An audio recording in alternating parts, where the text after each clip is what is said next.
जी नाज़रीन, welcome back. हाणे असां हलंदासीं इस्लामाबाद ऐं इस्लामाबाद में क़ौमी असेंबली जो इजलास जारी आहे। स्पीकर डिप्टी स्पीकर चूंडिजी विया आहिनि ऐं जेके पीपल्स पार्टी ऐं नून लीग जा गॾियल उमेदवार आहिनि, ॿिनि पार्टियुनि बि उन्हनि खे वोट ॾिनो आहे। हाणे क़ौमी असेंबली में हिकिड़ो बाक़ाइदा सेशन शुरू, हाणे नेक्स्ट जेको मरहलो आहे उहो वज़ीर आज़म जी चूंड जो आहे। मूंखे जॉइन कयो आहे इस्लामाबाद मां सीनियर जर्नलिस्ट ऐं तज़िये निगार आहिनि आमिर वसीम साहब। आमिर भाई, बहुत शुक्रिया आपका, आपने ज्वाइन किया। आमिर, आप ये बताइएगा कि ये सूरत हाल जो कौमी असम्बली में इस वक्त है, आपको ये कैसे मुख्तलिफ नज़र आ रही है? क्योंकि आपने बहुत सारी पार्लियामेंट्स, पिछले 5-6 पार्लियामेंट तो बड़े आराम से आपने देखी हैं। देखिए, मुख्तलिफ मैं इसको किसी हद तक मुख्तलिफ कहूँगा, किसी हद तक नहीं भी कहूँगा।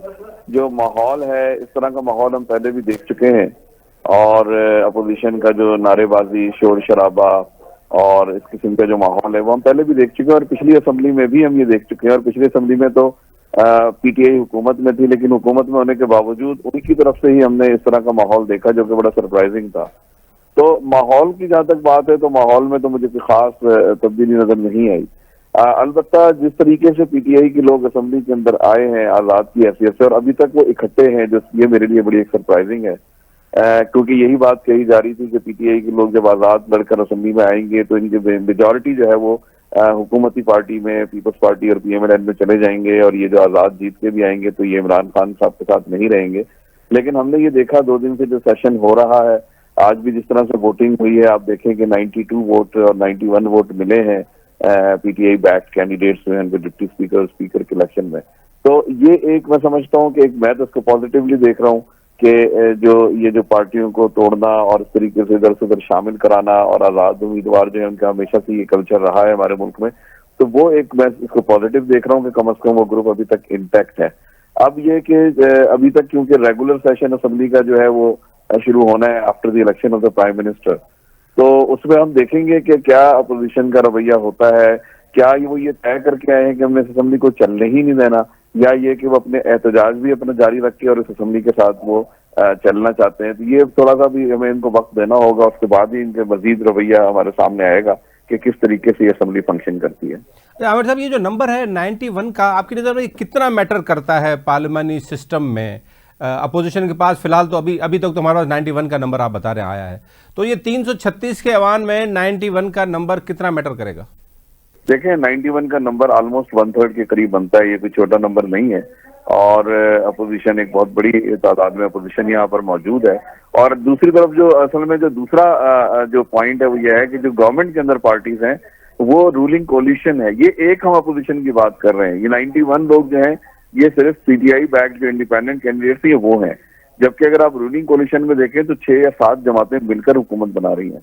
तो ये भी आपको ध्यान में रखना होगा। दूसरी बात, जो पीटीआई के एक कल्चर है एजिटेशन पॉलिटिक्स का, जो हमेशा से वो करते चले आ रहे हैं, चाहे वो हुकूमत में हो या अपोजिशन में हो, उनकी पॉलिटिक्स है ही यही एजिटेशनल पॉलिटिक्स, सड़कों की, धरनों की, शोर शराबे की, गालम गलोच की, नारेबाजी की, यही वो काम करते चले आए हैं पिछले 10, 11, 12 साल से हम यही देख रहे हैं।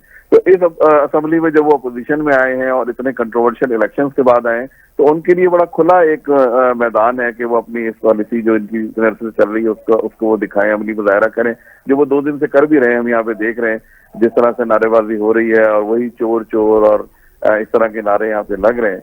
तो उसमें मैं समझता हूँ कि जो अपोजिशन को आप बिल्कुल इग्नोर नहीं कर सकते। अपोजिशन के साथ आपको इंगेज करना पड़ेगा अगर इस पार्लियामेंट को चलाना है स्मूथली, इस रूलिंग कोलिशन को। तो उसमें इनको आप अगर साइडलाइन करके चलाने की कोशिश करेंगे तो मैं नहीं समझता कि पार्लियामेंट जो है अपना रोल अदा कर सकेगी।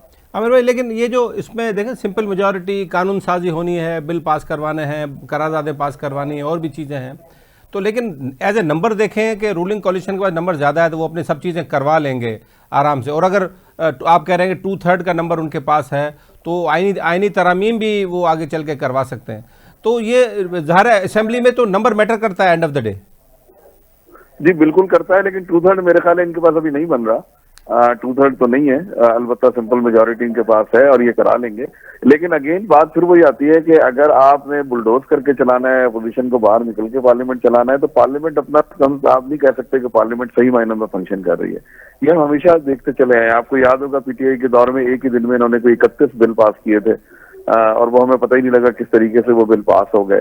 तो अगर आपने एक मीनिंगफुल डिबेट करनी है, लेजिस्लेशन करनी है, तो उसके लिए फिर डायलॉग, कंसेंसस और एंगेजमेंट बहुत जरूरी है। तो अगर आप सिर्फ अपने नंबर का फायदा उठा के अगर हाउस को चलाना चाहते हैं तो फिर उसकी जरूरत ही नहीं, फिर तो आप ऑर्डिनेंस ले आए। ऑर्डिनेंस के जरिए आप लेजिस्लेटिव असेंबली के सेशन जो है वो आप बुलाने की भी जरूरत नहीं है। वो फिर आप सिर्फ भी, और अगर इस तरह का इन्होंने रवैया रखा तो आप देखेंगे फिर ये सिर्फ दिन ही पूरे कर रहे होंगे।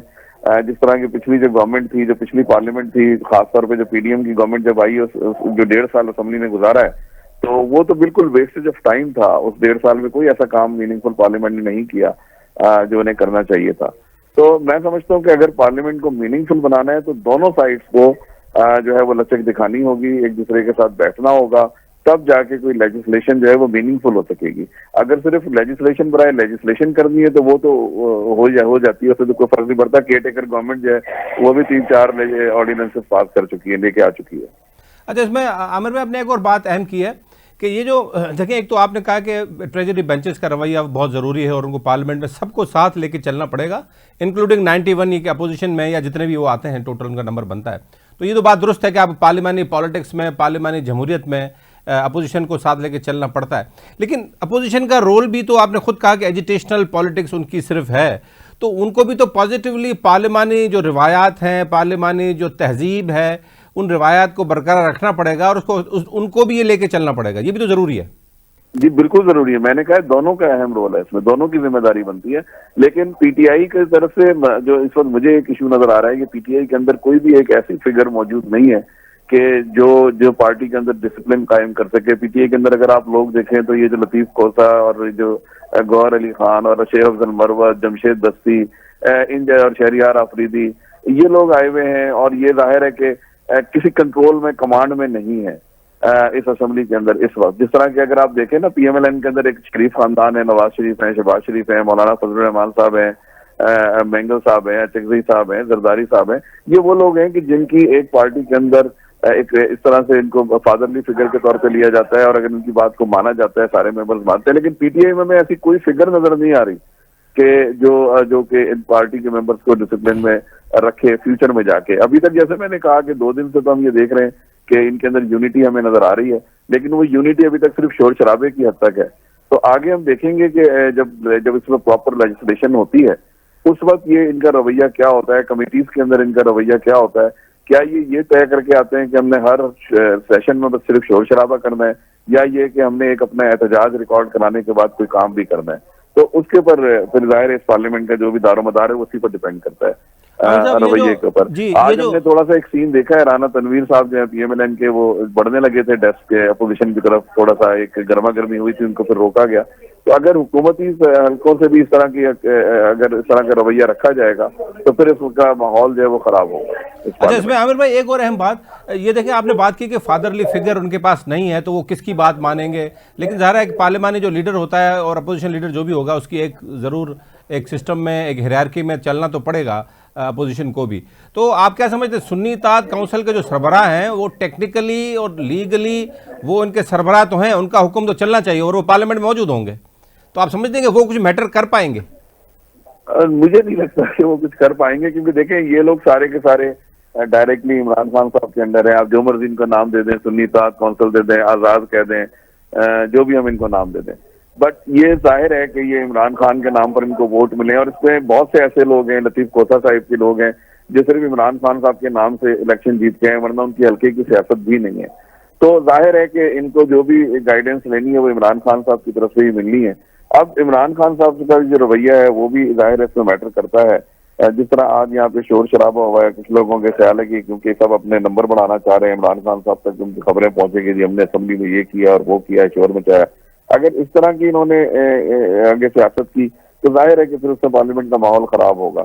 सुन्नी इत्तेहाद काउंसिल के जो हेड है उनका जहाँ तक ताल्लुक है तो वो मैं नहीं समझता कि उनका कोई इतनी कोई उनकी पॉलिटिकल कोई उसके उनकी स्टैंडिंग है या उनका कोई रोल होगा, और अभी तक हमें नजर भी वो कहीं नहीं आए। तो सारा जो शो है वो पीटीआई के जो ये फ्रंट बैच पे जो बैठे हैं लायर्स हैं, और उसके बाद जमशेद दस्ती हैं और ये जो शहरियार आफरीदी और ये लोग हैं, अभी तो इन्हीं के हाथ में सारा शो है। तो आमिर साहब वो तो हामिद रज़ा साहब कहीं से कोई खत निकाल लेंगे, जैसे उन्होंने इलेक्शन कमीशन में निकाल लिया, तो कहीं पार्लियामेंट में कोई सा खत ना निकाल लें, कोई सी लीगल पॉइंट ना ले आए हामिद रज़ा साहब।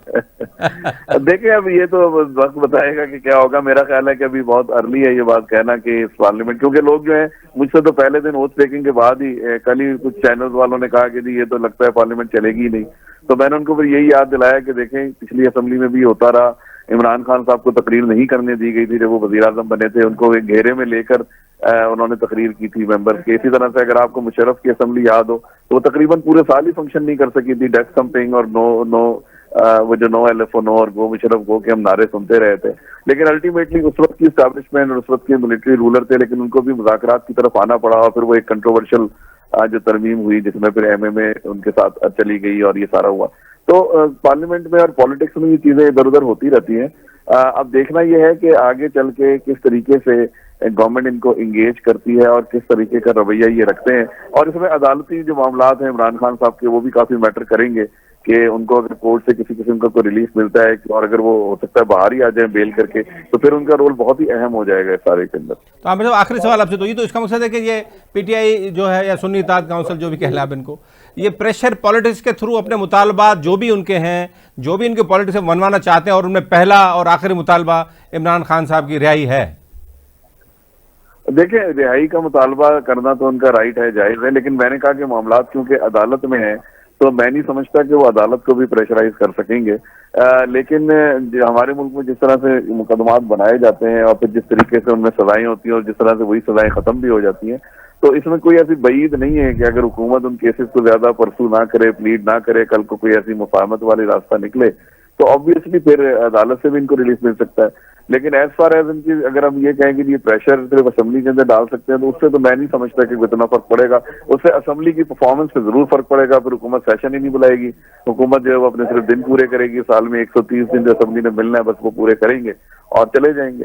तो उससे लेकिन मुल्क का मसला हल नहीं होगा, उससे हमारे जो पार्लियामेंट की जो तौकीर है उसमें कोई इजाफा नहीं होगा और जमहूरियत पर जो लोगों का इस वक्त एतमाद उठ चुका है वो बहाल नहीं होगा। लेकिन वो वफाकी काबीना से लेके और सदर साहब जो है सजा माफ करने का तो अख्तियार रखते हैं ना, वो भी तो पॉसिबिलिटी एक है हमारी सियासत में। देखिए अब सदर जरदारी साहब ने आना है आगे, तो वो क्या इसमें रोल प्ले करते हैं और माफी का या उसका। लेकिन वही अगेन वही बात है कि इमरान खान साहब का जो रवैया है वो जब वो बाहर आ जाते हैं, अगर जिस सूरत में भी आ जाते हैं, चाहे वो बेल होके आते हैं चाहे माफी मिल के आते हैं, तो उनका रवैया भी जो है वो डिपेंड करता है कि उन्होंने माजी से कोई सबक सीखा है या नहीं सीखा। उनका जो रवैया है वो उनके साथ जो कुछ आज कुछ हो रहा है उसमें उनके अपने रवैये का भी बहुत अमल दखल है, ये आपको भी मालूम है। जी जी जी। तो अगर उन्होंने इन सारे अमल से कुछ सीखा होगा और मुफाहमत की तरफ आएंगे तो मैं समझता हूँ पाकिस्तान के लिए बेहतर होगा। बहुत शुक्रिया आमिर वसीम साहब। नाज़रीन, सीनियर जर्नलिस्ट तज़ीनगार आमिर वसीम डॉन जा करस्पॉन्डेंट आहिनि पार्लियामेंट के, उन कई पार्लियामेंट हुननि ॾिठियूं आहिनि, गुज़िरियल 4-5 पार्लियामेंट में असां गॾिजी रिपोर्टिंग कंदा रहियासीं, लेकिन हुननि जो तजियो, हुननि जी जेका ऑब्जर्वेशन आहे is very important, very senior professional journalist आहिनि। नाज़रीन, वठूं था हिकिड़ो ब्रेक खां पोइ असां कुझु बलूचिस्तान जी सूरत हाल ते ॻाल्हि ॿोल कंदासीं।